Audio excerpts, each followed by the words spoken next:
ഓസ്ട്രിയയെ തകർത്ത Spain pre ക്വാർട്ടറിൽ Spanish മുന്നേറ്റം എതിരില്ലാത്ത 3 ഗോളിന് ഇരട്ട ഗോളുകളുമായി തിളങ്ങി മൈക്കൽ ഒയാസബാൽ.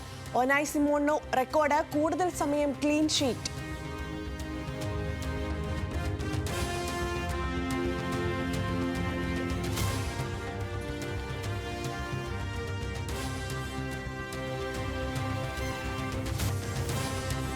വിഴിഞ്ഞം ഓഹരി കൈമാറ്റത്തിനുള്ള അദാനിയുടെ അപേക്ഷയിൽ കർശന പരിശോധനയ്ക്ക് സംസ്ഥാന സർക്കാർ. കരാർ വ്യവസ്ഥകളും നിയന്ത്രണങ്ങളും പരിശോധിക്കാൻ എംപവേർഡ് കമ്മിറ്റിക്ക് മുഖ്യമന്ത്രിയുടെ നിർദ്ദേശം. ഓഹരി വിൽപ്പന സർക്കാരിനെ അറിയിക്കാത്തതിൽ അദാനി അതൃപ്തി അറിയിച്ച VD സതീശൻ.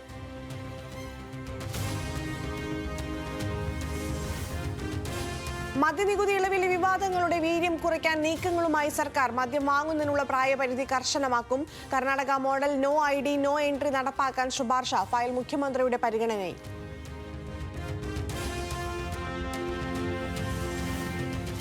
എഴുപത്തിരണ്ടാമത് ദേശീയ പുരസ്കാരങ്ങൾ ഇന്ന് പ്രഖ്യാപിക്കും. മലയാളത്തിൽ നിന്നും ഭ്രമയുഗവും മഞ്ഞുമ്മൽ ബോയ്സും അടക്കമുള്ള ചിത്രങ്ങൾ മത്സര രംഗത്ത്. അവാർഡിന് പരിഗണിച്ചത് 2024 സെൻസർ ചെയ്ത ചിത്രങ്ങൾ.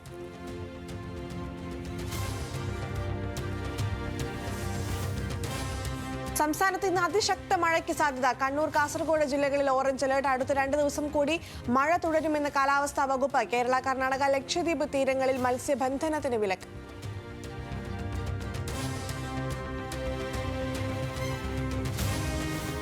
ഡിയാഗോ ജോട്ടയുടെ ഓർമ്മയിൽ ഫുട്ബോൾ ലോകം. പോർച്ചുഗീസ് താരം വിടവാങ്ങിയിട്ട് ഇന്നേക്ക് 1 വർഷം. ജോട്ടയും സഹോദരനും മരിച്ചത് സ്പെയിനിലുണ്ടായ വാഹനാപകടത്തിൽ.